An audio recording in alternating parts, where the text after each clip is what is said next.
মানুষ বানালে প্রভু, দিলে মান সম্মান, হাসরের ময়দানে করোনা গ অপমান প্রভু, হাসরের ময়দানে করোনা গ অপমান। পাপগুলো ঢেকে রেখো, ভালোবেসে কাছে ডেকো, পাপগুলো ঢেকে রেখো, ভালোবেসে কাছে ডেকো, কণ্ঠে জাগিয়ে দিও রসুলের গান। মানুষ বানালে প্রভু, দিলে মান সম্মান, হাসরের ময়দানে করোনা গো অপমান প্রভু, হাসরের ময়দানে করোনা গো অপমান। আল্লাহ ও গো আল্লাহ, ক্ষমা করে দাও, মাফ করে দাও। আল্লাহ ও গো আল্লাহ, ক্ষমা করে দাও, মাফ করে দাও। যতদিনে জীবন বিনা বাঁচিবে, সুপথে চালাও, মাফ করে দাও। সুপথে চলাও, মাফ করে দাও। জাহিলিয়াতের যুগে, মূর্খতার যুগে, যখন কোন বাবার কন্যা সন্তান হতো, সঙ্গে সঙ্গে মুখটা কালো হয়ে যেত। আজকেও সমাজের মধ্যে লক্ষ্য করে দেখবেন, কিছু মানুষকে দেখবেন ছেলে সন্তান হলে মিষ্টি বিতরণ করে খাওয়ায়, আর কন্যা সন্তান হলে মুখটা কালো হয়ে যায়। আছে না নাই বলেন? অথচ সন্তান দেওয়ার মালিককে বলেন আল্লাহ রাব্বুল আলামিন। সন্তান দেওয়ার মালিক মহান রব্বুল আলামিন বলেন, ইয়াহাবু লিমান ইয়াশাউ ইনাসান ওয়া ইয়াহাবু লিমান ইয়াশাউ যুকুর। আল্লাহ রাব্বুল আলামিন কাউকে ছেলে সন্তান দিয়েছেন, কাউকে মেয়ে সন্তান দিয়েছেন, কাউকে ছেলেও দিয়েছেন, মেয়েও দিয়েছেন, আবার কাউকে কোনোটাই দেন না। সব কিছু করার মালিককে বলেন। আমাদের সমাজের মধ্যে কিছু মানুষকে লক্ষ্য করা যায়, বিয়ে করার 20-30 বছর হয়ে গেছে, সন্তান হয় না। এমনও ব্যক্তি আছে কোটি কোটি টাকার মালিক, একটা সন্তানও আল্লাহ পাক তাকে দেন নাই। আবার এমনও ব্যক্তিকে পাওয়া যায় এক কাঠা মাটিও নাই, কিন্তু 10-12টা সন্তানের মালিক আছে না নাই? তুমি কাউকে দিলা 10টা সন্তান, থাকার জায়গা নাই। কাউকে দিলা কোটি টাকা, একটা সন্তান নাই।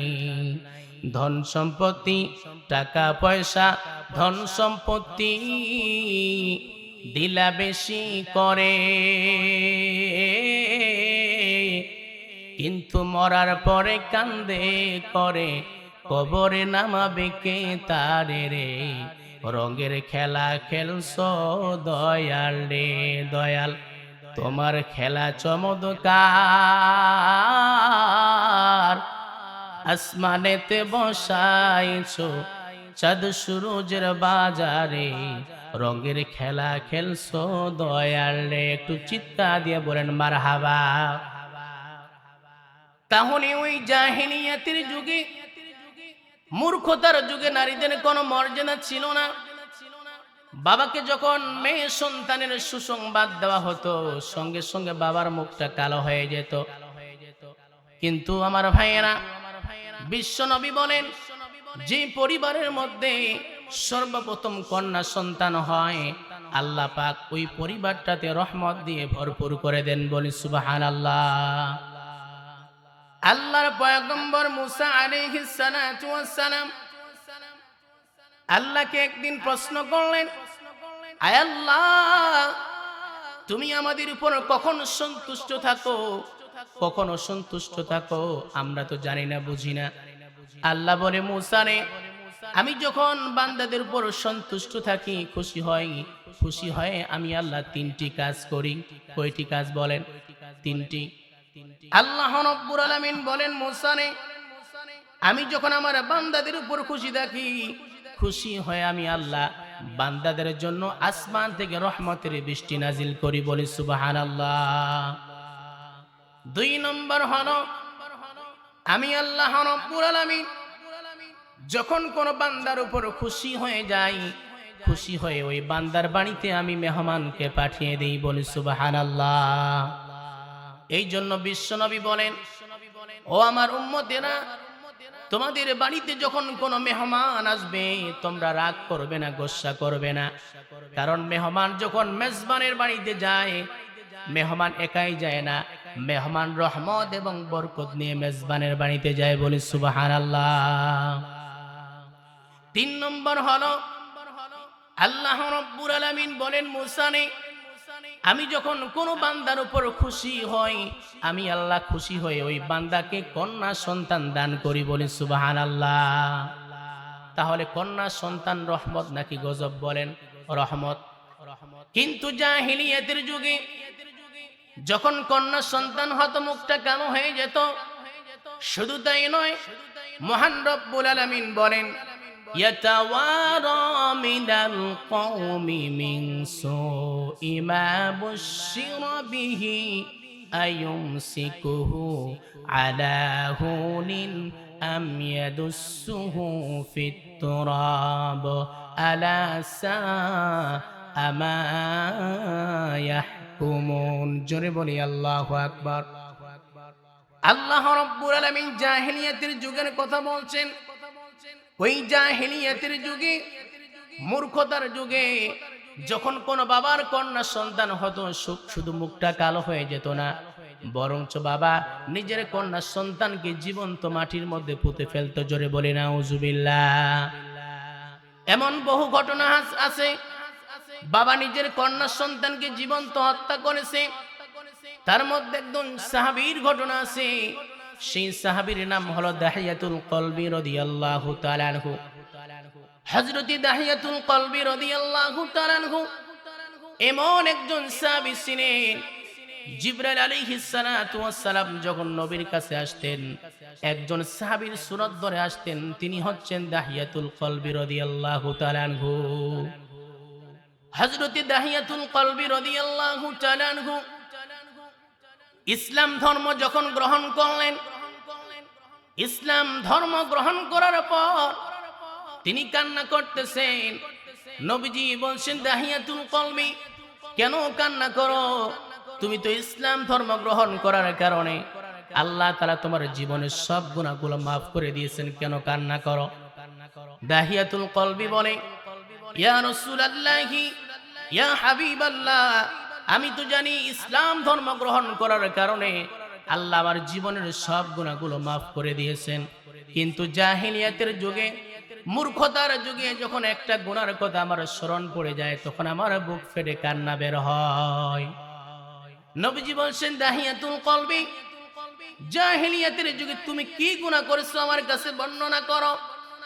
হযরত দাহিয়াতুল কলবি রাদিয়াল্লাহু তাআলা আনহু বলছেন, ইয়া রাসূলুল্লাহ, ইয়া হাবিবাল্লাহ, জাহিলিয়াতের যুগে আমি আমার কন্যা সন্তানকে নিজে আমি কবর দিয়েছি, নিজে হত্যা করেছি।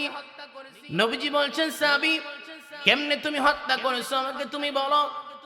দাহিয়াতুল কলবি বলে, ইয়া রাসূলুল্লাহ, জাহিলিয়াতের যুগে আমি 5 থেকে 6 বছরের জন্য ব্যবসা করার জন্য বিদেশে যাব, দেশ থেকে বিদেশে যাব। আমার স্ত্রীর গর্ভের সন্তান আছে। স্ত্রীকে লক্ষ্য করে বললাম, ও আমার প্রাণীর স্ত্রী, তোমার গর্ভে যে আমার সন্তানটা আছে, সন্তানটা যদি ছেলে সন্তান হয় তুমি তাকে জীবিত রাখবা, আর যদি কন্যা সন্তান হয় তুমি তাকে হত্যা করে ফেলবে। এই ওসিয়ত করার পর আমি যখন বিদেশে ব্যবসা করার জন্য চলে গেলাম, 5 থেকে 6 বছর পরে আমি যখন দেশে ফিরে আসলাম, বাড়িতে ফিরে আসলাম, আমি লক্ষ্য করে দেখলাম 5 থেকে 6 বছরের ছোট্ট একটা কন্যা সন্তান আমাকে আব্বু আব্বু বলে ডাকবে। এত সুন্দর ফুটফুটে কন্যা সন্তান, চেহারা দেখতে আমার মতো, আমাকে আব্বু আব্বু বলে ডাকবে। আমি চিন্তা করলাম আমার তো মেয়ে সন্তান নাই, এই মেয়েটা আমাকে আব্বু বলে কেন ডাকবে। স্ত্রীকে ডেকে বললাম, আমার স্ত্রী, আমার তো কন্যা সন্তান নাই, এই সন্তানটা কার, আমাকে আব্বু বলে ডাকবে। স্ত্রী বলে, স্বামী আমার, আপনি যখন বিদেশে গিয়েছিলেন, বিদেশে যাওয়ার সময় আমার গর্ভে যে সন্তানটা ছিল ছেলে সন্তান হয় নাই, এই কন্যা সন্তানটাই হয়েছিল। আমি তখন আমার স্ত্রীকে বললাম, ও আমার স্ত্রী, তোমাকে তো আমি বলেছিলাম যদি ছেলে সন্তান হয় তুমি জীবিত রাখবা, মেয়ে সন্তান হলে তুমি হত্যা করে ফেলবে, কিন্তু এই কন্যা সন্তানকে কেন তুমি হত্যা করো নাই, কারণটা কি?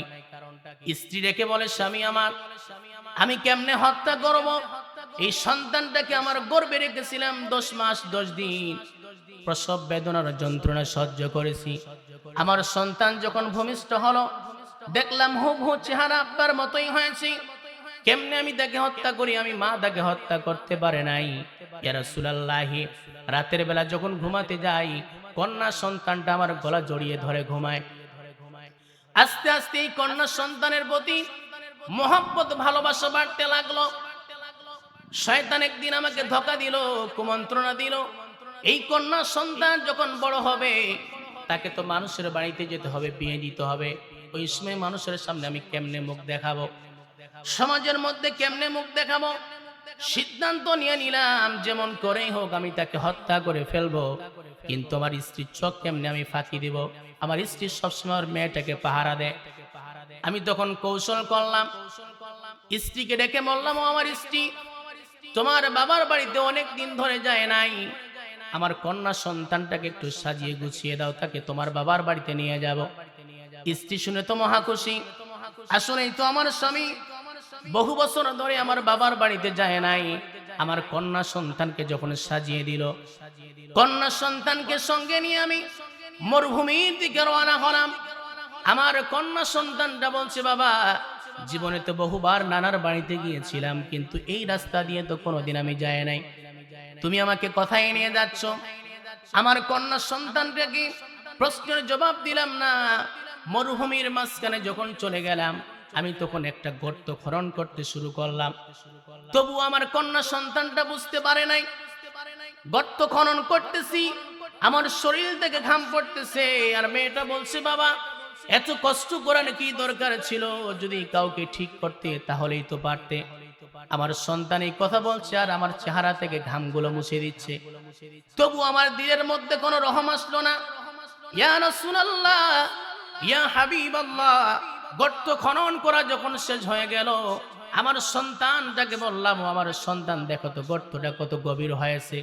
সন্তান যখন গর্তের কাছে আসছে, একটা ধাক্কা মেরেছি, সঙ্গে সঙ্গে গর্তের মধ্যে পড়ে গেছে।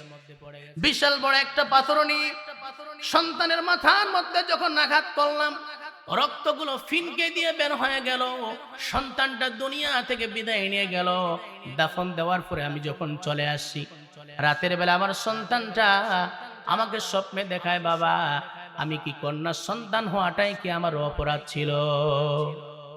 ইয়া রাসূলুল্লাহ, ইয়া হাবিবাল্লাহ, এই ঘটনা যখন স্মরণ পড়ে যায়, আমার বুক ফেটে কান্না আসে।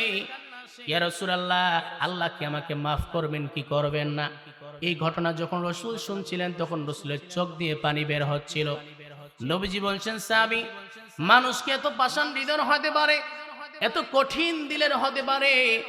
আল্লাহ রাব্বুল আলামিন সঙ্গে সঙ্গে আয়াত নাযিল করে জানায়া দিলেন, কুল ইয়া ইবাদিয়াল্লাযীনা আসরাফু আলা আনফুসিহিম লা তাকনাতু মির রাহমাতিল্লাহ ইন্নাল্লাহা ইয়াগফিরুয যুনুবা জামিআ ইন্নাহু হুয়াল গফুরুর রহিম। জোরে বলি আল্লাহু আকবার। আল্লাহ রাব্বুল আলামিন সঙ্গে সঙ্গে আয়াত নাযিল করে জানিয়ে দিলেন, হে আমার পয়গম্বর, আপনি আমার বান্দাদেরকে বলে দেন, আমার বান্দারা যারা গুনাহ করতে করতে পাহাড় সম পরিমাণ গুনাহ করে ফেলেছে, লা তাকুনাতু মির রাহমাতিল্লাহ, তারা যেন আমার রহমত থেকে নৈরাশ না হয়। কারণ বান্দা যতই গুনাহ করুক না কেন, বান্দার গুনাহ যদি হয় খালের পানির সমান, আল্লাহ বলেন আমি আল্লাহর দয়া হলো সাগরের পানির সমান। বান্দার গুনাহ যদি হয় পাহাড় সমান, আল্লাহ তাআলার দয়া হলো আসমান পরিমাণ। আল্লাহ বলেন বান্দারে তোমার গুনাহ যতই বড় হোক না কেন, বান্দা তুমি যদি তওবার মতো তওবা করতে পারো, আমি আল্লাহ তোমার জিন্দেগীর সমস্ত গুনাহগুলো মাফ করে দিব। সুবহানাল্লাহ বলেন। আল্লাহর দয়া কম না বেশি বলেন?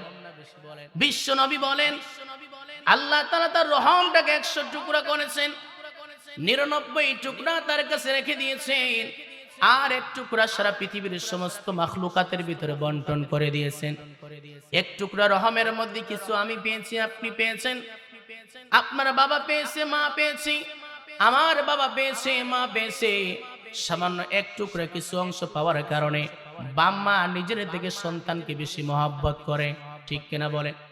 সামান্য এক টুকরা রহম পাওয়ার কারণে বাবা মায়ের অন্তর যদি এত রহম হয় যে আল্লাহর দিলে 99 টুকরা রহম আছে, এই আল্লাহর দয়া কম না বেশি বলেন? অনেক বেশি। বান্দা যতই গুনাহ করুক না কেন, আল্লাহ পাক বলেন বান্দারে যদি তওবার মতো তওবা করতে পারো, আমি আল্লাহ তোমার জিন্দেগীর সমস্ত গুনাহগুলো মাফ করে দিব।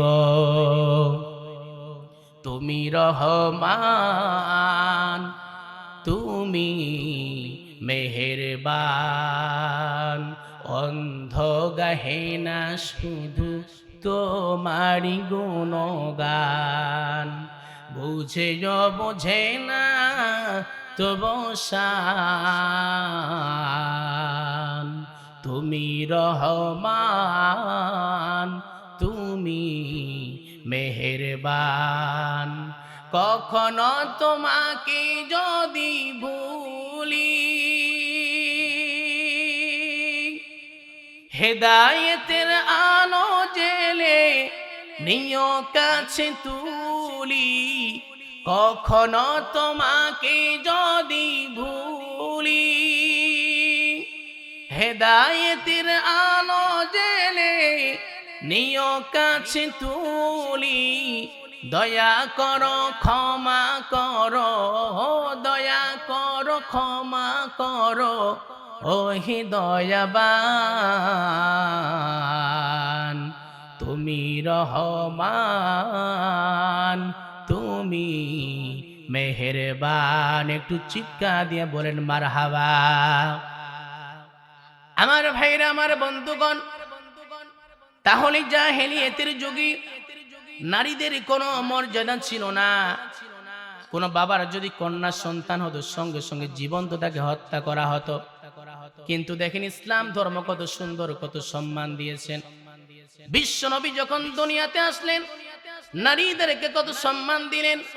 বিশ্ব নবী বলেন মান বুলিদা লাহু ইবনাতান ফালাম ইউদিহা ওয়ালাম ইউহিনহা ওয়ালাম ইউআক্কির ওয়ালাদাহু আলাইহা ইয়ানি যুকুর আদখালাহুল্লাহু বিহাল জান্নাহ। বিশ্ব নবী বলেন যে ব্যক্তির একটি কন্যা সন্তান আছে, এই কন্যা সন্তানটাকে তুচ্ছ মনে না করে, বরঞ্চ ছেলে সন্তানের থেকে মেয়ে সন্তানটাকে বেশি প্রাধান্য দেয়, এই বাবাটা যখন মৃত্যুবরণ করবে, মৃত্যুবরণ করার সঙ্গে সঙ্গে জান্নাতে পৌঁছে যাবে। সুবহানাল্লাহ বলেন।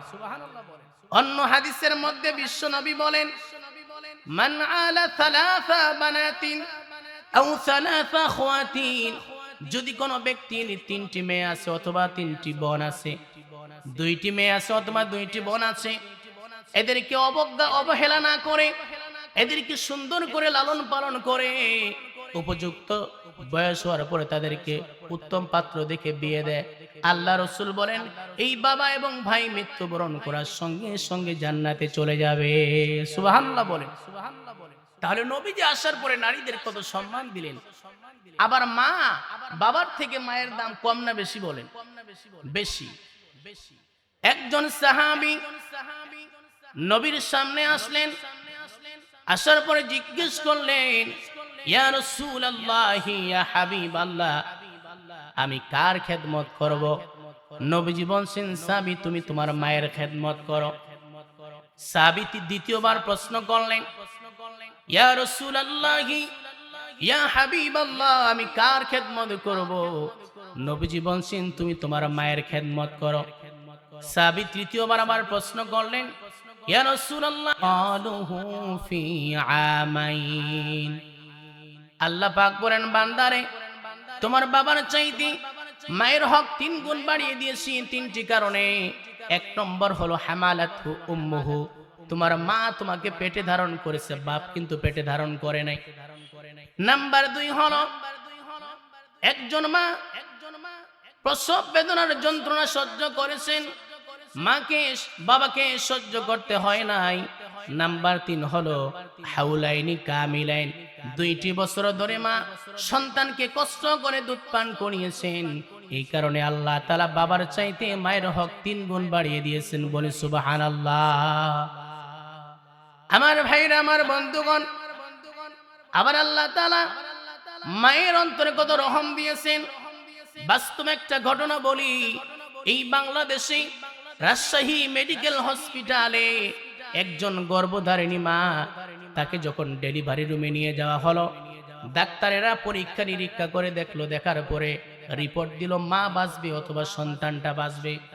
যদি মাকে বাঁচানো হয় তাহলে সন্তানটা বাঁচবে না, আর যদি সন্তানকে বাঁচানো হয় মাটা বাঁচবে না। এই রকম ঘটনা ঘটে কি ঘটে না বলেন? বহু ঘটনা ঘটে। ডাক্তারেরা সিদ্ধান্ত নিল মাকে বাঁচাবেন, কারণ মাকে বাঁচালে আরো পরে সন্তান হবে। গাছ বাঁচলে ফল হবে, ফল থাকলে গাছকে পাওয়া যাবে না। ডাক্তাররা সিদ্ধান্ত নিল মাকে বাঁচাবেন। এই খবরটা যখন গর্ভধারিণী মায়ের কানে যখন সংবাদটা পৌঁছে গেল, সেই গর্ভধারিণী মা ডাক্তারদেরকে বলে, ডাক্তার সাহেব, আপনারা যে সিদ্ধান্ত নিয়েছেন ভুল সিদ্ধান্ত নিয়েছেন। আমি আপনাদের হাতে ধরি, পায়ে ধরি। আমার গর্ভে যে সন্তানটা আছে দুনিয়ার আলো বাতাস কিছুই দেখে নাই। আমি চাই আমি মা আমার হায়াতটুক আমার সন্তানকে দিয়ে আমি দুনিয়া থেকে বিদায় নিতে চাই। অবশেষে দেখা গেল সেই মাকে যখন ডেলিভারি রুমে যখন নিয়ে যাওয়া হলো, আল্লাহ তাআলা কি রহমানুর রহিম, সেই মাকেও বাঁচিয়ে দিলেন, সন্তানটাকেও বাঁচিয়ে দিলেন। বলি সুবহানাল্লাহ। আমার ভাইরা, আমার বন্ধুগণ, এই জন্য আল্লাহ মায়ের অন্তরে অনেক রহম দিয়েছেন। বাবা মায়ের আগে কোন সন্তান যদি মারা যায়, একজন বাবা সেই সন্তানটাকে গোসল করাতে পারে, কাফনের কাফনও পরাতে পারে, দাফন দিয়ে আসতে পারে, কিন্তু একজন মা সন্তানকে কাফনের কাফনও পরাতে পারে না, গোসলও দিতে পারে না। সন্তানটাকে কবর দেওয়ার পরে মা উঠে আসতে পারে না। কারণ হলো আল্লাহ তাআলা তার অন্তরে এত রহম দিয়েছেন। কোন মা যদি সন্তানকে কবরে রাখে, কবরে রাখার পরে সেই মাটা কবর থেকে কোনোদিন উঠে আসতে পারে না। এই জন্য বিশ্বনবী বলেন, উম্মতেরা, পৃথিবীর মধ্যে সব থেকে দামি সম্পদ বাবা এবং মা। এই যত মানুষ আমরা এখানে উপস্থিত হয়েছি, অনেক ভাই আছি 5-6 লক্ষ টাকা খরচ করে মক্কা শরীফ থেকে আপনারা হজ করে আসছেন। কোন হাজী সাহেব গ্যারান্টি দিতে পারবে না তার হজটা কবুল হয়েছে। কিন্তু বিশ্বনবী বলেন, ও আমার উম্মতেরা, কোন সন্তান যদি বাবা মায়ের দিকে নেক দৃষ্টিতে তাকায়, যতবার তাকাবে আল্লাহ পাক তার আমলনামায় কবুল হজের সওয়াব লিখে দিবেন। বলি সুবহানাল্লাহ। কবুল হজের সওয়াব মিলে, আরে মাকবুল হজের সওয়াব মিলে, মাকে একবার দেখিলে মা কেন এত দামি জানে না সকলে, মা কেন এত দামি জানে না সকলে। 10 মাস 10 দিন গর্ভে ধারণ করেছিলেন মা, সহ্য করেছিলেন মায়ে কতই যন্ত্রণা। মাকে কষ্ট দিলে আল্লাহ, আরে মাকে কষ্ট দিলে আল্লাহ আরো কাঁপে বলে, মা কেন এত দামি জানে না সকলে, মা কেন এত দামি জানে না সকলে। কবুল হজের সব মিলে, আরে মাকবুল হজের সব মিলে, মাকে একবার দেখিলে মা কেন এত দামি জানে না সকলে, মা কেন এত দামি জানে না সকলে। একটু চিৎকার দিয়া বলেন মারহাবা। এই জন্য আমার ভাইয়েরা, বাবা মায়ের ঋণ কোনোদিন শোধ করা যাবে না। আমাদের শরীরের চামড়া যদি কেটে তাদের জন্য জুতা বানিয়ে দেই, পাপোশ বানিয়ে দেই, ঋণকে শোধ করা যাবে না কি বলেন? ইরাকের বিখ্যাত আলেম আব্দুল্লাহ ইবনে মুবারক রহমাতুল্লাহি আলাইহি কত বড় আলেম ছিলেন। ইমামে আজম আবু হানিফা রহমাতুল্লাহি আলাইহি তিনি ছাত্র ছিলেন। ইমামে বুখারী রহমাতুল্লাহি আলাইহির ওস্তাদ ছিলেন। আব্দুল্লাহ ইবনে মুবারক রহমাতুল্লাহি আলাইহি তিনি একটা ঘটনা নিজেই বর্ণনা করেন। তিনি বলেন, আমি একবার মক্কা শরীফে হজ করতে গেলাম। মক্কা শরীফে হজ করতে গিয়ে কাবা শরীফ আমি তওয়াফ করতেছি, আর লক্ষ্য করে দেখলাম আমার সামনে একটা লম্বা একটা যুবক মাথার মধ্যে খাঁচা নিয়ে তওয়াফ করে। যুবকটাকে আমি জিজ্ঞেস করতে চাইলাম, তোমার খাঁচার মধ্যে কি? কারণ অনেক ব্যক্তি আছে হজ করতে গিয়ে ব্যবসাও করে। আমি মনে করলাম তার খাঁচার মধ্যে আপেল, কমলা অথবা আঙ্গুর আছে। যুবকটাকে জিজ্ঞেস করতে চাইলাম, কিন্তু তওয়াফরত অবস্থায় কথা বলা নিষেধ। তাই আমি তাকে কোনো প্রশ্ন করলাম না। যুবকটা যখন 7টা তওয়াফ শেষ করলো, আমিও 7টা তওয়াফ শেষ করার পরে 2 রাকাত নামাজ পড়া ওয়াজিব।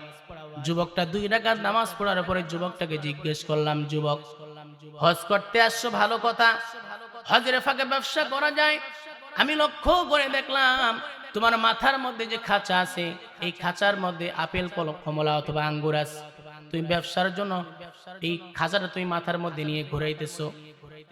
এখানে তো এমনিতেই এই কাবা শরীফে এমনিতেই তো কষ্ট করে তওয়াফ করা, তুমি মাথার মধ্যে খাঁচা নিয়ে কেন তওয়াফ করো? এই কাবা শরীফের পাশে তুমি যদি রাখতে, স্বর্ণের টুকরা পড়ে থাকলেও কেউ নাড়বে না। তুমি এত কষ্ট করে মাথার মধ্যে খাঁচা নিয়ে তওয়াফ কেন করলে? কারণটা কি? যুবকটা বলে, হুজুর আপনার বাড়ি কোথায়? আপনার নাম কি? আব্দুল্লাহ ইবনে মুবারক বলে, আমার বাড়ি হলো ইরাকে, আমার নাম হচ্ছে আব্দুল্লাহ ইবনে মুবারক। সঙ্গে সঙ্গে যুবকটা চিনতে পেরেছে, আপনি কি সেই আব্দুল্লাহ ইবনে মুবারক আমাদের ইরাকের বিখ্যাত আলেম? বলে হ্যাঁ। হুজুর আপনি যে বললেন আমার মাথার মধ্যে যে খাঁচাটা আছে, এই খাঁচার মধ্যে আপেল, কমলা অথবা আঙ্গুর আছে। আমার খাঁচার মধ্যে আপেল, কমলা, আঙ্গুর কিছুই ছিল না। আমার খাঁচার মধ্যে আমার জনম দুঃখিনী মা ছিল। আব্দুল্লাহ ইবনে মুবারক বলে, যুবক তোমার মাকে তুমি কোথায় পেলে? যুবক ডেকে বলে, হুজুর তাহলে আপনাকে ঘটনা বলতে হয়। আমার বাসা হলো ইরাকে। আমি ইরাক থেকে পায়ে হেঁটে হজ করতে আসব। ওই সময় তো বিমান ছিল না, হেলিকপ্টার ছিল না, পায়ে হেঁটে হজ করতে হতো। আমার মায়ের কাছ থেকে বিদায় নিতে গেলাম, মা আমি হজ করতে যাচ্ছি, প্রায় 3 মাস সময় লেগে যাবে, আমার জন্য দোয়া করো, আমাকে বিদায় দাও। আমার মা তখন বলে, সন্তান রে, আমার মনের আশা হলো, মনের বাসনা, আমি যখন মৃত্যুবরণ করব তুই আমার জানাজা নামাজ পড়াবি, তুই আমার দাফন দিবি। কিন্তু তুই যে হজ করতে যাচ্ছিস, প্রায় 3 মাস সময় লেগে যাবে। এই 3 মাসের মধ্যে আমি মা যদি মারা যায়, আমাকে কে দাফন দিবে? কে কাফনে কাফন পরাবে? আমাকে কে জানাজা দিবে? ও সন্তান, তুই যদি যেতে চাস একাই যেতে পারবি না, আমি মাকে ওর সঙ্গে করে নিয়ে যেতে হবে। যুবকটা বলে, হুজুর আমি তখন মাকে বললাম, মা আমি কি তোমাকে ইরাক থেকে পায়ে হেঁটে হজ করতে নিয়ে যেতে পারবো? মা বলছে, সন্তান তোর জন্য আমি দোয়া করে দিচ্ছি। আমার মাকে আমি এই খাঁচার মধ্যে, পিঠের মধ্যে নিয়ে আমি হজ করার জন্য পায়ে হেঁটে এখানে চলে আসছি। আব্দুল্লাহ ইবনে মুবারক বলে, যুবক জীবনে বহু মায়ের পাগল দেখেছি, কিন্তু তোর মতো মায়ের পাগল যুবক আমি কোনোদিন দেখে নাই। যুবকটা ডাক দিয়ে বলে, হুজুর এইবার প্রথমবার না, আশ্চর্য হওয়ার কিছুই নাই। এর আগে আমি আমার মাকে আরো 9 বার ইরাক থেকে পায়ে হেঁটে হজ করার জন্য নিয়ে আসছি। বলি সুবহানাল্লাহ। যুবকটা ডাক দিয়ে বলে, হুজুর আপনি তো অনেক বড় আলেম, আপনাকে একটা মাসআলা জিজ্ঞেস করব। সেই মাসআলাটি হলো, এইবার ধরে আমার মাকে আমি 10 বার সেই ইরাক থেকে পায়ে হেঁটে হজ করার জন্য নিয়ে আসি, আরো 10 বার যদি মাকে আমি ইরাক থেকে পায়ে হেঁটে হজ করার জন্য নিয়ে আসি, মায়ের দুধের ঋণ কি আমি শোধ করতে পারবো কি পারবো না? আব্দুল্লাহ ইবনে মুবারক বলে, যুবক আরো 10 বার কেন, আরো 100 বার যদি তোমার মাকে তুমি ইরাক থেকে পায়ে হেঁটে হজ করার জন্য নিয়ে আসো, তোমার মা যেদিন তোমাকে সর্বপ্রথম দুধ পান করিয়েছিল, এক ফোঁটা দুধ যদি 70 ভাগ করা হয়, 1/11 ঋণ তুমি পরিশোধ করতে পারবে না। মায়ের এক ধার দুধের দাম কাটিয়া গায়ের চাম, পাপস বানাইলে ঋণের শোধ হবে না। এমন দরদি হবে কেউ হবে না আমার মা গো, জোরে কোন ঠিক কিনা? মায়ের ঋণ বাবার ঋণ কেউ পরিশোধ করতে পারবে? কিন্তু আমাদের সমাজে কিছু মানুষ দেখবেন বাম্মাকে দেখে না, পীর বাবাকে ঠিকই দেখে, ঠিক কিনা বলেন? বাম্মার জন্য আপেল কমলা নিয়ে যায় না, ওই ভণ্ড পীরদের জন্য নিয়ে যায়। আমাদের দেশে ভণ্ড পীর আছে না নাই বলেন? হিন্দুরা ধরেছে মা কালী, মা সরস্বতী, মা দুর্গা। মুসলমানরা চিন্তা করতেছে হিন্দুরা তো মা ধরেছে, আমরা ধরি বাবা। খাজা বাবা, দয়াল বাবা, ল্যাংটা বাবা। ল্যাংটা বাবাও আছে, শরীরে কোনো পোশাক নাই, নাম কি? ল্যাংটা বাবা। আবার এরা কিছু কথা বলে, এমন কথা যে কথা বললে ঈমান চলে যাবে। বলে পানির তলে মোমবাতি জ্বলে বাউ বাতাসে নিবে না, বাবা তোমার নামে টানলে গাজা নামাজ রোজা লাগে না, জোরে কর নাউজুবিল। আবার কি বলে? কিরমান কাতিবিন রোজহা শরীর দিন, কিরমান কাতিবিন রোজহা শরীর দিন, আল্লাহর দরবারে যদি করে অভিযোগ, আমরা বলবো দুনিয়ায় ছিলাম খাজা বাবার লোক, আমরা বলবো দুনিয়ায় ছিলাম ল্যাংটা বাবার লোক, জোরে বলে নাউজুবিল্লাহ। ল্যাংটা বাবার লোক যদি বলে, ওর পিছনে কি কবরে কম হবে নাকি বেশি হবে? বলেন বেশি হবে। আমার ভাইরা, পৃথিবীর সমস্ত পীর, সমস্ত ইমাম সাহেব যদি আপনার জন্য দোয়া করে, আমার জন্য দোয়া করে, দোয়াটা কবুল হতেও পারে, না হতেও পারে। কিন্তু বাম্মা যদি সন্তানের জন্য দোয়া করে, দোয়া করতে দেরি হবে, কবুল করতে আল্লাহ দেরি করবেন। সুবহানাল্লাহ বল। এই পৃথিবীতে যারাই বড় সফল ব্যক্তি হয়েছে, আপনি কোটিপতি হয়েছেন, ইঞ্জিনিয়ার হয়েছেন, ডাক্তার হয়েছেন, এর পিছনে বাপ মায়ের দোয়া আছে না নাই বলেন? অবশ্যই আছে। কাবা শরীফের একজন ইমাম আছে, তার নাম হচ্ছে ইমাম আল কালবানি। কাবা শরীফের সমস্ত ইমাম হলো ফর্সা, আর ইমাম আল কালবানি তিনি কালো একজন মানুষ। তো লন্ডনে একটা কনফারেন্স হয়েছে, তাকে প্রশ্ন করা হলো, হুজুর কাবা শরীফের সমস্ত ইমাম হলো ফর্সা, আপনি কালো মানুষ হয়ে এখানে চান্স কেমনে পেলেন? ইমাম কালবানি বলে, মায়ের দোয়া আমাকে কাবা শরীফের ইমাম বানিয়ে দিয়েছে। সুবহানাল্লাহ বল। বলে কেমনে? বলে ছোট্টবেলা আমি খুব দুষ্ট ছিলাম, কিন্তু মা ছিল ধার্মিক, পরেজগার, মুত্তাকি। মা জানতো বাম্মা সন্তানের জন্য যখনই দোয়া করবে মুহূর্তের ভিতরে দোয়াটা কবুল করে নেবেন কে? তো আমি যখন ছোট্টবেলায় বেশি দুষ্টামি করতাম, মা আমার জন্য একটা ভালো দোয়া করতো। কি দোয়া? আল্লাহ তোকে হেদায়েত দেখ, কাবা শরীফের ইমাম বানিয়ে দেখ। মায়ের এই দোয়া আমাকে কাবা শরীফের ইমাম বানিয়ে দিয়েছে। সুবহানাল্লাহ বল। তাহলে আমার ভাইয়েরা, পৃথিবীর মধ্যে সবথেকে দামি সম্পদ কে বলেন তো? বাবা এবং মা। দেখেন ইসলাম নারীদেরকে কত সম্মান দিয়েছেন, বাবার চাইতে মায়ের দাম কম না বেশি? বেশি। এবার আসেন সমস্ত নারীদের সম্পর্কে রাসূল একটা হাদিস বলেছেন, নারীদের জন্য জান্নাতে যাওয়া কিন্তু সহজ। আল্লাহর পয়গম্বর বলেন, আল মারআতু ইযা সাল্লাত খামসাহা ওয়া সামাত শাহরাহা ওয়া আহসানাত ফারজাহা ওয়া আতাআত বা'লাহা ফালতাদখুল মিন আইয়ি আবওয়াবিল জান্নাহ আও কামা ক্বালা আন-নাবিয়্যু আলাইহিস সালাতু ওয়াস সালাম। বিশ্বনবী বলেন, যে নারী 4টা গুণ অর্জন হয়ে যাবে, এই নারীটা মৃত্যুবরণ করার সঙ্গে সঙ্গে জান্নাতের যে কোনো দরজা দিয়ে প্রবেশ করতে পারবে। 1 নম্বর হলো ইদা সাল্লাত খামসাহা, যে নারী 5 ওয়াক্ত নামাজ পড়বে। নাম্বার 2 হলো রমজান মাসে রোজা রাখা। নাম্বার 3 হলো স্বামীর খেদমত করা। নাম্বার 4 হলো পর্দা করা। এই 4টা গুণ যে নারী জীবিত থাকা অবস্থায় অর্জন করবে, রাসূল বলছেন এই নারীটা মৃত্যুবরণ করার সঙ্গে সঙ্গে জান্নাতের যে কোনো দরজা দিয়ে প্রবেশ করতে পারবে। বলি সুবহানাল্লাহ। 1 নম্বর কি বলেন তো? 5 ওয়াক্ত নামাজ পড়া। আমাদের মা বোনেরা কি নামাজ পড়ে? আওয়াজ নাই, মানে পড়ে না। অনেক ব্যক্তি আছে নিজে নামাজ পড়ে কিন্তু স্ত্রী নামাজ পড়ে না, আছে না নাই বলেন তো?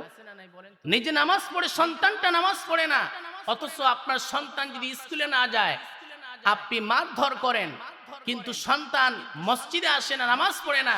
এই জন্য আমরা তো কোনোদিন তাকিদ দিলাম না, মারধর করলাম না, এই যে শাসন করলাম না, সন্তানটা নষ্ট হয়ে যাচ্ছে, বেনামাজি হচ্ছে, এর কারণে সে শুধু শাস্তি পাবে না, বাম্মাকেও কিন্তু কিয়ামতে দিয়ে শাস্তি ভোগ করতে হবে। ঠিক কিনা বলেন? আল্লাহ রাব্বুল আলামিন বলেন, ইয়া আইয়ুহাল্লাযীনা আমানু কু আনফুসাকুম ওয়া আহলিকুম নারা। হে ঈমানদারগণ, তোমরা নিজে জাহান্নাম থেকে বাঁচো, পরিবারের মানুষদেরকে জাহান্নাম থেকে বাঁচাও। নিজে শুধু নামাজ পড়লে চলবে না, স্ত্রী নামাজ পড়ে না, তাকেও নামাজ পড়ে তাকিদ দিতে হবে। আপনি নিজে নামাজ পড়েন, সন্তানটা নামাজ পড়ে না, সন্তানটাকেও কিন্তু নামাজ পড়ার জন্য তাকিদ দিতে হবে। ঠিক কিনা বলেন? যদি তাকিদ না দেন, কিয়ামতের ময়দানে কিন্তু আসামির কাঠগড়ায় আপনাকে দাঁড়াতে হবে। বড় পীর আব্দুল কাদের জিলানী রাহমাতুল্লাহি আলাইহির জামানায়, বড় পীর আব্দুল কাদের জিলানী রাহমাতুল্লাহি আলাইহির কাছে একজন মহিলা আসছে। আসার পরে বলতেছে, হুজুর আমি আপনার কাছে একটা কারণে আসছি। সেই কারণটা হলো, আমার একজন যুবতী মেয়ে ছিল, কন্যা সন্তান ছিল, কয়েকদিন আগে আমার মেয়েটা মারা গেছে। আমার মেয়েটাকে আমার জীবনের চাইতে আমি বেশি ভালোবাসতাম। ভালোবাসার কারণ হলো, আমার যুবতী মেয়েটা যখন আমার গর্ভে ছিল, আমার স্বামী তখন দুনিয়া থেকে বিদায় নিয়ে গেছে। আমি মানুষের বাড়িতে কাজকর্ম করে খাই, কিন্তু সারাদিন পরিশ্রম করার পর সন্ধ্যাবেলায় যখন আমার কন্যা সন্তানের চেহারা দেখতাম, সব কষ্টগুলো নিবারণ হয়ে যেত। আমার যুবতী মেয়েটা কয়েকদিন আগে মারা গেছে। ইসলামে যদি কোনো নিয়ম থাকতো, মৃত ব্যক্তিকে দাফন দেওয়ার পরে কবর খনন করার যদি নিয়ম থাকতো, আমার মেয়েটার কবর খনন করে দেখতাম সে কি অবস্থায় আছে। কিন্তু আমি তা করব না। আপনি আমাকে এমন একটা আমল বলে দেন, যে আমলটা করতে পারলে আমার সন্তানটাকে আমি স্বপ্নের মধ্যে দেখতে পারবো। আব্দুল কাদের জিলানী রাহমাতুল্লাহি আলাইহি বললেন, শোনো আল্লাহর বান্দি, তোমাকে একটা আমল বলে দিচ্ছি, এই আমলটা তুমি যদি করতে পারো, হয়তো আল্লাহ তাআলা এই আমলের ওসিলা করে তোমার সন্তানটাকে স্বপ্নের মধ্যে তোমাকে দেখায় দিতে পারেন। সেই আমলটি হলো, তুমি বাড়িতে গিয়ে সূরা তাকাসুরের আমল শুরু করে দিবে। আলহাকুমুত তাকাসুর হাত্তা যুরতুমুল মাকাবির। এই সূরাটা তুমি বেশি বেশি তেলাওয়াত করবে, হয়তো আল্লাহ তাআলা এই সূরাটা বেশি বেশি আমল করার কারণে তোমাকে স্বপ্নের মধ্যে তোমার মেয়েটাকে দেখায় দিতে পারে। এবার মহিলা চলে গেল বাড়িতে।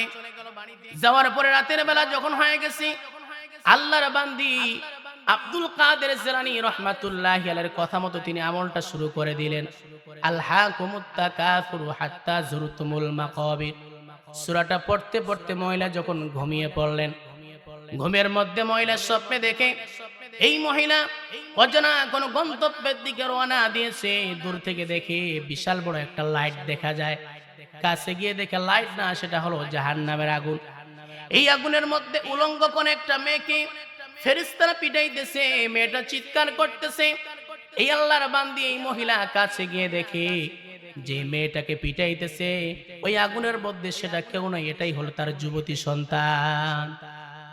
এই অবস্থা দেখে ওই মহিলা কান্না করে। মেয়েটা যখন তার মাকে দেখছে, মেয়েও কান্না করে। মেয়ে বলছে, মা তুমি আমাকে জাহান্নামের আগুন থেকে বাঁচাও। মেয়েও কান্না করে, মাও কান্না করে। কান্না করতে করতে মহিলার যখন ঘুমটা ভেঙে গেছে, ঘুম ভেঙে যাওয়ার পর এবার ওই মহিলা আল্লাহর বান্দি আব্দুল কাদের জিলানী রাহমাতুল্লাহি আলাইহির কাছে দৌড়ে চলে আসছে, হুজুর আপনি যে আমাকে আমলটা শিখিয়ে দিয়েছিলেন, এই আমলটা করার থেকে না করাই ভালো ছিল। কারণ হলো আমি সূরা তাকাসুরের আমল করতে করতে ঘুমিয়ে পড়েছিলাম। স্বপ্নে দেখলাম আমার যুবতী মেয়েটা জাহান্নামের আগুনের মধ্যে পড়তেছে, এখন আমি কি করব? আব্দুল কাদের জিলানী বলে, আল্লাহর বান্দি তোমার মেয়েটা কি পর্দা করতে বলে না পর্দা করতো না? কোরআনের শিক্ষা দিয়েছিলে বলে না দেয় নাই, তাহলে তুমি তো নিজেই তোমার সন্তানকে জাহান্নামের মধ্যে দিয়েছো। এবার যাও, তুমি বাড়িতে যাও, নিজে জাহান্নাম থেকে বাঁচো। মহিলা চলে গেলেন বাড়িতে। যাওয়ার পরে এবার রাতের বেলা যখন হয়ে গেল, আব্দুল কাদের জিলানী রাহমাতুল্লাহি আলাইহি স্বপ্নের মধ্যে দেখেন তিনি নিজেই জান্নাতের মধ্যে ঘোরাফেরা করতেছেন। হঠাৎ করে একটা যুবতী মেয়ে তাকে এসে সালাম দিল। আব্দুল কাদের জিলানী বলে, হে মেয়ে তুমি কে? যুবতী মেয়ে এটা বলে, হে আল্লাহর ওলি, আপনি কি আমাকে চিনতে পারেন নাই? কয়েকদিন আগে যেই মহিলাকে আপনি সূরা তাকাতুরের আমল শিখিয়ে দিয়েছিলেন, আমি হলাম তার যুবতী মেয়ে। আব্দুল কাদের জিলানী বলে, ব্যাপার কি? তোমার মা তো আমাকে বলল তুমি নাকি জাহান্নামের মধ্যে ছিলে, আমি তো এখন দেখতেছি তুমি জান্নাতের মধ্যে আছো। তোমার মায়ের দেখা সত্য নাকি আমার দেখা সত্য? যুবতী মেয়েটা বলে, আব্দুল কাদের জিলানী, আমার মায়ের দেখাও সত্য, আপনার দেখাও সত্য। কয়েকদিন আগে আমি জাহান্নামের মধ্যে পড়তেছিলাম, কিন্তু আমার কবরের সামনে দিয়ে একজন তালেবে ইলম যাচ্ছিল, দরুদ শরীফের আমল করে যখন বক্সায় দিয়েছে আল্লাহ তাআলা আমার কবরের আযাব, আমার আশিবাসী যত কবর ছিল আল্লাহ তাআলা সকল কবরবাসীকে মাফ করে দিয়ে কবরটাকে জান্নাতের বাগান বানিয়ে দিয়েছে। বলি সুবহানাল্লাহ। আমার ভাইরা, আমার বন্ধুগণ, এই জন্য নিজে শুধু নামাজ পড়লে চলবে না, সন্তানটাকেও নামাজের তাকিদ দিতে হবে, না হলে কিয়ামতের দিন কিন্তু আসামের কাঠগড়ায় দাঁড়িয়ে জবাবদিহি করতে হবে। ঠিক কিনা বলেন? নারীদের 4টা গুণ অর্জন করতে পারলে নারীরা জান্নাতের মধ্যে যাবে। 1 নম্বর 5 ওয়াক্ত নামাজ পড়া। আমাদের দেশের মা বোনেরা নামাজ পড়ে, অনেকে নামাজ পড়ে, কিন্তু তাদের একটা অভ্যাস খারাপ আছে। কি অভ্যাস? বলে জোহরের নামাজ আসরে, আসরের নামাজ মাগরিবে। ঠিক কিনা বলেন? কাজ করতে করতে জোহরের নামাজ পড়ে আসরে, আসরের নামাজ পড়ে মাগরিবে। অথচ আল্লাহ রাসূলকে জিজ্ঞেস করা হলো, ইয়া রাসূলুল্লাহ, আপনি বলেন তো আল্লাহর কাছে কোন আমলটি সবথেকে বেশি প্রিয়? নবীজি বলছেন, ওয়াক্ত মতো নামাজ পড়া, সময় মতো নামাজ পড়া। নামাজের যখন সময় হয়ে যাবে, পৃথিবীর সব কাজকে লাথি মেরে আগে কি? নামাজ। 2 নম্বর হচ্ছে রমজান মাসে রোজা রাখা। রোজা রাখার ব্যাপারে তাদেরকে বলতে হবে না, তারা আমাদের থেকে ভালো জানে কোন মাসে কয়টা নফল রোজা। ঠিক কিনা বলে? নাম্বার 3 হলো স্বামীর খেদমত। কার খেদমত? স্বামীর খেদমত কি করে? কেউ কথা বলে না, মানে কারো খেদমত করে না। এখন তো ডিজিটাল নারী, ডিজিটাল নারী স্বামীর খেদমত করতে চায় না। আগের মায়েরা, দাদিরা দাদার খেদমত করত, দাদার নাম ধরে ডাকতো না। আর এখন ডিজিটাল নারী এখন স্বামীর নাম ধরে পর্যন্ত ডাক দেয়, এই সাগর এদিকে আয়। ঠিক কিনা বলেন? আগের নারীরা কোনোদিন তাদের স্বামীর নাম ধরে ডাক দেয় নাই। আর বর্তমান নারীরা স্বামীকে দাম দিতেই চায় না, স্বামীকে বলে গোলামের বেটা গোলাম। ঠিক কিনা? আবার পাওয়ার দেখায়, বেশি কথা বললে বলে আমাকে চিনো, আমার বাবা হলো চেয়ারম্যান, বেশি কথা বলবা জেলখানার ভাত খাওয়াবো। ঠিক কিনা বলেন? অথচ স্বামীর দাম কম না বেশি বলেন তো? আল্লাহর পয়গম্বর বিশ্ব নবী তিনি একবার সাহাবীদেরকে নিয়ে পাহাড়ি এলাকায় গেলেন। পাহাড়িয়া উট এসে বিশ্ব নবীর পায়ে সেজদা করলো। এই দৃশ্য দেখার পরে সাহাবীরা বললেন, হুজুর, উটদের কত সৌভাগ্য, তারা আপনার পায়ে সেজদা করলো।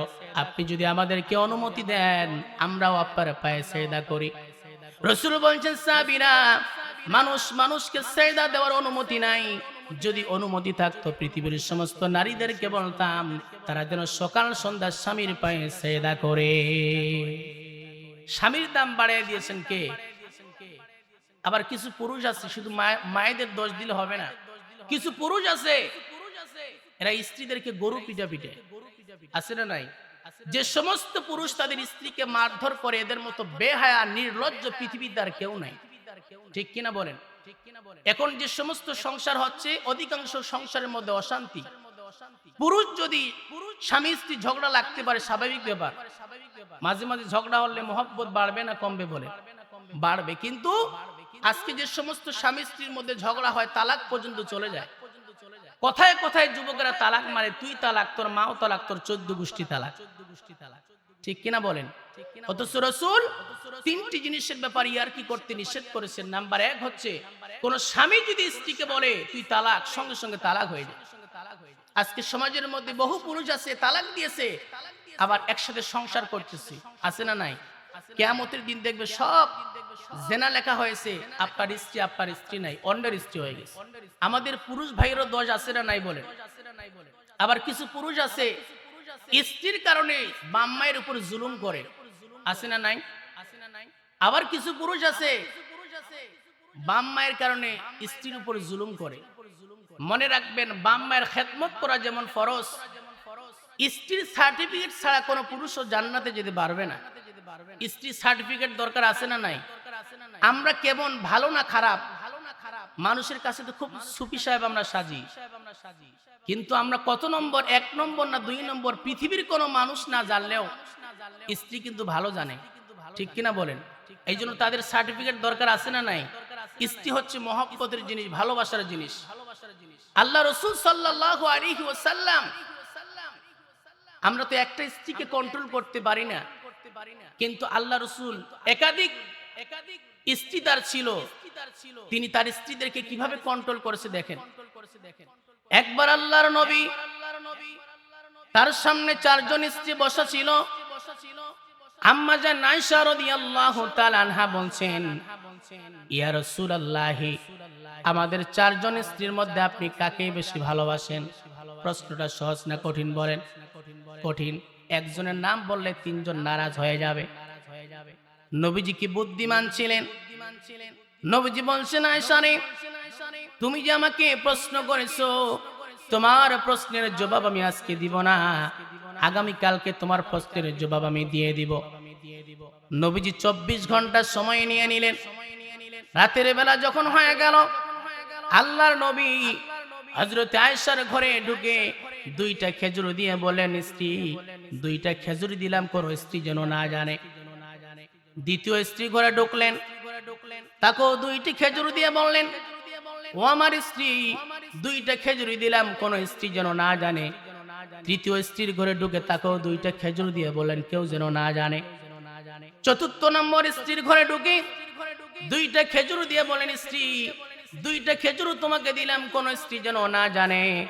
4 জন স্ত্রীর ঘরে পৃথক পৃথক ভাবে ঢুকে 2টা করে খেজুর দিয়ে বলেন, কেউ যেন না জানে। পরের দিন যখন হয়ে গেল, 4 জন স্ত্রী বসা অপেক্ষায় আছেন, আজকে নবীজি বলতে চেয়েছেন আমাদের 4 জনের মধ্যে কাকে বেশি ভালোবাসেন। পরের দিন যখন হয়ে গেল, আম্মা জান আয়েশা রাদিয়াল্লাহু তাআলা আনহা নবীজিকে বলছেন, ইয়া রাসূলুল্লাহ, আজকে কিন্তু বলতে চেয়েছেন আমাদের মধ্যে কাকে বেশি ভালোবাসেন, আজকে বলতেই হবে। নবীজি বলছেন, আয়েশা রে, গত রাতে 2টা খেজুর যাকে দিয়েছি আমি রাসূল তাকে সবথেকে বেশি ভালোবাসি। বলি সুবহানাল্লাহ। মানে গত রাতে সমস্ত স্ত্রীদের ঘরে ঢুকে কয়টা করে খেজুর দিয়েছেন বলেন? 2টা। সমস্ত স্ত্রীরা খুশি হয়ে গেল। আর আমরা হলে কি বলতাম? তোমাকে ভালোবাসি, আর বাদ বাকি স্ত্রীগুলো ঝাড়ু পিটা করতো, ঠিক কিনা বলেন? স্ত্রীর প্রশংসা করলে সে বেশি খুশি হবে। দেখবেন 10,000 টাকার দিয়ে শাড়ি কিনে দিলে যত খুশি হবে না, তার থেকে বেশি খুশি হবে তার প্রশংসা করবে। এই জন্য প্রশংসা করবেন তো ইনশাআল্লাহ। আজকে সমাজের মধ্যে, সংসারগুলোর মধ্যে অশান্তি, তার মূল কারণ হচ্ছে একজন স্বামী, একজন পুরুষ যখন স্ত্রী নির্বাচন করতে ভুল করে, আর একজন বাবা যখন তার মেয়েকে কোন ছেলের সঙ্গে বিয়ে দেয়, ছেলে নির্বাচন করতে ভুল করে। অথচ নবীজি বলেন, তোমরা যখন বিয়ে করবে মেয়ের 4টা গুণ দেখবে। কয়টা বলেন? আল্লাহর পয়গম্বর বলেন, তুনকাহুল মারআতু লিআরবাঈন ওয়ালিমালিহা হাসাবিহা ওয়ালিজামালিহা ওয়ালিদ্দীনিহা ফাযফার লিযাতিদ্দীন। বিশ্বনবী বলেন, শোনো উম্মতেরা, তোমরা যখন বিয়ে করবে মেয়ের 4টা গুণ দেখে বিয়ে করবে। কয়টা গুণ বলেন? 1 নম্বর গুণ হলো মালিহা, সম্পদ দেখবে, নসবিহা, বংশ দেখবে, জামালিহা, সৌন্দর্য দেখবে। নাম্বার 4 হলো তোমরা দিনদারি দেখবে। এই 4টার মধ্যে তোমরা দিনদারিকে বেশি প্রাধান্য দিবে। কিন্তু বিয়ের সময় আমরা কি দেখি বলেন তো? চামড়া যদি সাদা হয় বলে ও কি বিয়ে করতে হবে, ঠিক কিনা বলেন? মেয়েটা টিকটক করতে জানে কিনা। মনে রাখবেন, টিকটক ওয়ালা মেয়েকে যদি আপনি বিয়ে করেন, তার পেট থেকে যত সন্তান বের হবে সব সন্তান হবে টিকটক ওয়ালা। ঠিক কিনা? আব্দুল কাদের জিলানী রহমাতুল্লাহি আলাইহি, দেখেন আগের মায়ের সন্তানেরা আল্লাহর ওলি হতো, আব্দুল কাদের জিলানীর মতো আল্লাহর ওলি, খাজা মঈনুদ্দিন চিশতি রহমাতুল্লাহি আলাইহির মতো আল্লাহর ওলি। আব্দুল কাদের জিলানী রহমাতুল্লাহি আলাইহি, তাকে যখন মা মাদ্রাসায় ভর্তি করে দিয়েছেন, নাজরা কমপ্লিট করার পরে তিনি যখন হেফজখানায় গিয়েছেন, এক বৈঠকে ওস্তাদকে 18 পারা কোরআন শুনিয়ে দিয়েছেন। সুবহানাল্লাহ বলেন। কত পারা? ওস্তাদ তো আশ্চর্য হয়ে গেছে, জীবনে যত ছাত্র আমার কাছে আসছে এক বৈঠকে 18 পারা কোরআন কেউ শোনাতে পারে নাই, কিন্তু আব্দুল কাদের জিলানী একবারে 18 পারা কোরআন শুনিয়ে দিয়েছে। কারণটা কি? তার মায়ের কাছে যখন ওস্তাদ গেলেন, প্রশ্ন করলেন, ও আব্দুল কাদের জিলানীর মা, আপনার সন্তান আব্দুল কাদের জিলানী এক বৈঠকে আমাকে 18 পারা কোরআন শুনিয়ে দিয়েছে। আমার জীবনে যত ছাত্র আসে এক বৈঠকে কেউ শোনাতে পারে নাই, কিন্তু আপনার ছেলে এক বৈঠকে 18 পারা কোরআন শুনিয়ে দিয়েছে। কারণটা কি? আব্দুল কাদের জিলানীর মা বলে, ওস্তাদজি, তার কারণ হলো আমার আব্দুল কাদের জিলানী আমার সন্তান যখন আমার গর্ভে ছিল, পেটের মধ্যে ছিল, আমি 18 পারা কোরআন মুখস্থ করেছিলাম, যার কারণে আমার সন্তান আপনাকে 18 পারা কোরআন শুনিয়ে দিয়েছে। আমি যদি গর্ভে থাকা অবস্থায় 30 পারা কোরআন মুখস্থ করতাম, আমার সন্তান এক বৈঠকে আপনাকে 30 পারা কোরআন শুনিয়ে দিত। বলি সুবহানাল্লাহ। আজকে আমার মায়েরা, আমার দেশের মায়েরা গর্ভে সন্তান নিয়ে বেপরদায় ঘোরাফেরা করে, টিকটক করে, বেপরদায় ঘোরাফেরা করে। আগের যুগের মায়ের সন্তানেরা হতো আব্দুল কাদের জিলানী, কারণ তারা পর্দা করত, কোনদিন বেহায়ার মতো বেড়াতো না। আজকে আমার দেশের মায়েরা পেটের মধ্যে সন্তান নিয়ে মার্কেটে ঘুরে, টিকটক করে। এই জন্য আমাদের মায়ের গর্ভের সন্তানগুলো হয় ওই মান্না, সাকিব খান আর সালমান শাহ। ঠিক কিনা বলেন? গাছ যেমন হয় ফলটা কি তেমন হয়, বাম্মা যেমন হবে সন্তানটা ওই রকম হবে। এই জন্য দিনদার মেয়েকে দেখে বিয়ে করতে হবে। আল্লাহ রাসূল সাল্লাল্লাহু আলাইহি ওয়াসাল্লাম তার মেয়ে হযরতে ফাতেমা রাদিয়াল্লাহু তাআলা আনহা, তাকে বিয়ে দিয়েছেন ধনী ছেলের সঙ্গে নাকি গরিব ছেলের সঙ্গে? বলে গরিব ছেলের সঙ্গে। ইচ্ছা করলে নবীজি কোন বাদশার ছেলের সঙ্গে বিয়ে দিতে পারতেন, ধনী ছেলের সঙ্গে বিয়ে দিতে পারতেন, কিন্তু গরিব সাহাবীর সঙ্গে বিয়ে দিয়েছেন, হযরতে আলীর সঙ্গে। দিনদারিকে বেশি প্রাধান্য দিয়েছেন। আজকে সমাজের মধ্যে দেখবেন আমরা কি করি, মেয়েটাকে নির্বাচন করতে যেমন ভুল করি, কিছু বাবা আছে জামাই নির্বাচন করতে ভুল করে। মেয়েটাকে যখন বিয়ে দেয়, যে ছেলের সঙ্গে বিয়ে দিয়ে দেখে ওর মঙ্গল গ্রহে বাড়ি আছে না নাই, 50,000 টাকা বেতন কিনা, ঠিক কিনা বলেন? চরিত্র আমরা দেখি না। কিন্তু মনে রাখবেন, ছেলেদের দুইটা জিনিস দেখতে হবে। কয়টা জিনিস বলেন? কর্মঠ এবং চরিত্রবান। সব থেকে উত্তম হলো আপনার মেয়েকে, আপনার বোনকে যে ছেলের সঙ্গে বিয়ে দিবেন, ওই এলাকায় গিয়ে ইমাম সাহেবকে জিজ্ঞেস করবেন আগে যে অমুক ছেলের সঙ্গে আমার মেয়েটাকে বিয়ে দিতে যাচ্ছি, ওই ছেলেটা নামাজ পড়ে কিনা। কারণ নামাজ যে ছেলে পড়বে, আল্লাহ পাক বলেন ইন্নাস সালাতা তানহা আনিল ফাহশাই ওয়াল মুনকার, নিশ্চয়ই নামাজ মানুষকে অশ্লীল কাজ থেকে হেফাজত করে। যে যুবক নামাজ পড়বে সেই যুবক আপনার মেয়েটাকে কোনোদিন অশান্তিতে রাখবে না। ঠিক কিনা বলেন? হযরতে ফাতেমা রাদিয়াল্লাহু তাআলা আনহা এমন একজন নারী ছিলেন, স্বামীর খেদমত করতে করতে দুনিয়া থেকে বিদায় নিয়ে গেছে। মৃত্যুর যখন সময় হয়ে গেল, তিনি একদিন সকালবেলা কান্না করেন। আল্লাহ নবী মৃত্যুর 6 মাস পরে হযরতে ফাতেমা রাদিয়াল্লাহু তাআলা আনহার মৃত্যু হয়েছে। হযরতে ফাতেমা রাদিয়াল্লাহু তাআলা আনহা সকালবেলা তিনি একদিন কান্না করতেছেন। আলী বলছেন, ফাতেমা রে কেন কান্না করো? ফাতেমা বলছে, স্বামী আমার, আজকে রাতের বেলা বাবাকে স্বপ্নে দেখেছি। আমার বাবা বিশ্বনবীর স্বপ্নের মধ্যে আমার ঘরের মধ্যে সে কি যেন খোঁজাখুঁজি করে। বাবাকে ডেকে বললাম, বাবা তুমি কি খোঁজাখুঁজি করো? আমি তখন বললাম, তখন আমার বাবা বলল, মা আমি তো তোমাকেই খুঁজতেছি। বলে এটা কান্নার কোনো কারণ হলো নাকি? বলে স্বামী আপনি তো বুঝতে পারেন নাই, এই স্বপ্নের ব্যাখ্যা হলো আমি ফাতেমা দুনিয়াতে বেঁচে থাকবো না। কারণ হলো আমার বাবা যখন বেঁচে ছিলেন আমাকে তখন বলেছিলেন, মা আমার মৃত্যুর পরে সর্বপ্রথম আমার পরিবার থেকে তোমার সঙ্গে সাক্ষাৎ হয়ে যাবে। ও আমার প্রাণের স্বামী, এই স্বপ্নের ব্যাখ্যা হলো আমিও বাবার কাছে চলে যাব, আর দুনিয়াতে বেশি দিন বেঁচে থাকবো না। এই কথা বলার সঙ্গে সঙ্গে হযরতে আলী কান্না করে দিয়েছেন। আলী বলছেন, ফাতেমা রে, তোমার বাবা মৃত্যুর পরে এই যন্ত্রণা আমার বুক থেকে যায় নাই, তুমি যদি মৃত্যুবরণ করো কেমনে আমি সহ্য করব? হযরতে ফাতেমা বলছে, স্বামী আমার বাবার মৃত্যুর পরে যেমন আপনি কষ্ট সহ্য করে নিয়েছেন, আমার মৃত্যুর পরেও আপনি আল্লাহর জন্য কষ্ট সহ্য করে নিয়েন। হযরতে ফাতেমা যেদিন মৃত্যুবরণ করবেন হযরতে আলীর হাতটা চিপে ধরলেন। ধরার পরে বললেন, স্বামী আমি তো মৃত্যুবরণ করব, আমার সঙ্গে আজকে 3টি ওয়াদা করতে হবে। আলী বলছে, ফাতেমা রে, আজকে তুমি আমাকে যা ওয়াদা করতে বলবে সব ওয়াদা তোমার পূরণ করব। কি করতে হবে বলো? হযরতে ফাতেমা বলছে, স্বামী আমার দীর্ঘদিন ধরে তোমার সঙ্গে আমি সংসার করলাম, আমার যদি কোনো ভুল হয় তাকে আমাকে মাফ করে দিও। আলী বলছে, স্ত্রী ঠিক আছে, তোমাকে মাফ করে দিলাম। ফাতেমা বলছে, স্বামী আমার 2 নম্বর ওয়াদা করতে হবে, আমার মৃত্যুর পর আপনি যেই মহিলাকে ইচ্ছা সেই মহিলাকে বিয়ে করেন, কিন্তু ওই সৎ মায়ের দ্বারা আমার 2 জন সন্তান হাসান হোসেন যেন কষ্ট না পায়। আলী বললেন, ঠিক আছে। 3 নম্বর আবদার হলো ওয়াদা করতে হবে, স্বামী আমার মৃত্যুর পর মক্কার কোন আনসারের সাহাবীদেরকে খবর দিবেন না, মুহাজির কোন সাহাবীদেরকে খবর দিবেন না। আমার জানাজা নামাজের ইমাম হবেন আপনি, মুসল্লি হবে 2 জন, একজন হবে হাসান আর একজন হবে হুসাইন।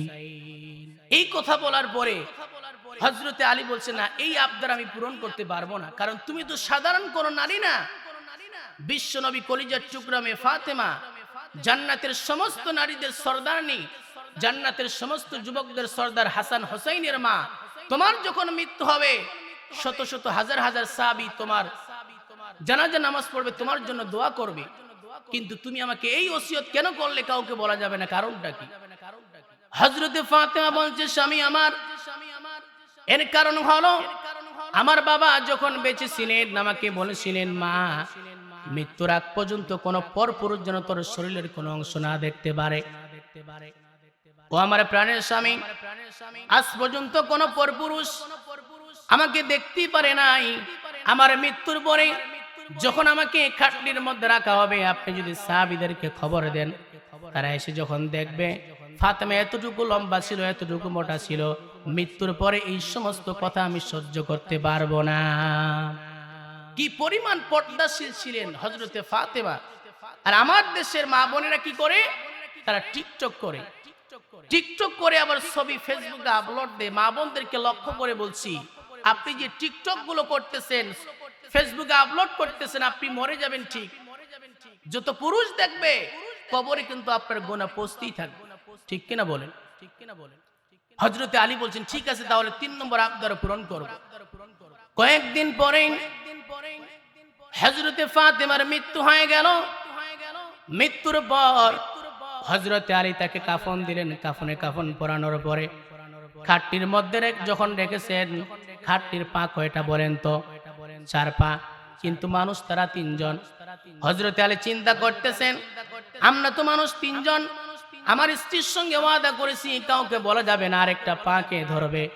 হযরতে আলী লক্ষ্য করে দেখতেছে দূর থেকে একজন সাহাবী আবু যর গফারি দৌড়ে দৌড়ে আসতেছে। হযরতে আলী চিন্তা করে, আবু যর গফারি এসে যদি জিজ্ঞেস করে এই খাটটির মধ্যে কি, আমি প্রশ্নের কি জবাব দিব? আবু যর গফারি এসে বলছে, ও আলী, তোমার স্ত্রী যে মারা গেছে আমাকে বলতে হবে না, আল্লাহ আমাকে স্বপ্নের মধ্যে জানাই দিয়েছেন। বলি সুবহানাল্লাহ। আমি সহযোগিতা করার জন্য আসি। তারা 4 জন কি করলেন? খাটলির পা ধরে যখন কবরস্থান পর্যন্ত নিয়ে গেলেন, হযরতে ফাতেমাকে কবর দেওয়ার পর এবার হযরতে আবু যর গফারি কবরকে লক্ষ্য করে বলে, কবর শোনো, আজকে তোমার মধ্যে কাকে রাখা হলো জানো নাকি? ইনি সাধারণ কোন নারী না, হযরতে আলীর স্ত্রী বিশ্বনবী কলিজার টুকরা মেয়ে ফাতেমা, জান্নাতের সমস্ত যুবকদের সরদার হাসান হোসেনের মা। খবরদার খবরদার, এই মেয়ের সঙ্গে তুমি বেয়াদবি করবে না। কবর থেকে সঙ্গে সঙ্গে আওয়াজ আসলো, হে আবু যার গেফারি, আমি কবর এমন একটা জায়গা, এখানে বংশীয় কোনো পরিচয় চলে না, কে রাজার মেয়ে কে বাদশার মেয়ে, এখানে শুধু চলে আমল। আমল যার ভালো হবে, আমি কবর তার জন্য 70 গজ লম্বা হয়ে জান্নাতের সঙ্গে সংযুক্ত হয়ে যাব। আর যদি আমল খারাপ হয়, দুই পাশের মাটি এমন ভাবে চাপ দিব, এক পাজরের হাড় আরেক পাজরে ঢুকে যাবে। এই জন্য আমার ভাইয়েরা, আমরা দুনিয়ার মধ্যে আমাদের ঘর সাজাই খাট দিয়ে, সোফা দিয়ে, ড্রেসিং টেবিল দিয়ে, কিন্তু কবরটা সাজাতে হবে আমল দিয়ে। 6 দিন পরে নখ খসে যাবে, 9 দিন পরে চুল। কবর গাহের সামান নিতে কইরো না কেউ ভুল। কবর জায়গা ভালো নয়, কবর জায়গা ভালো নয়, কবর জায়গা ভালো নয়। আমল দিয়ে কবর গৃহ সাজিয়ে নিতে হয়, আমল দিয়ে কবর গৃহ সাজিয়ে নিতে হয়।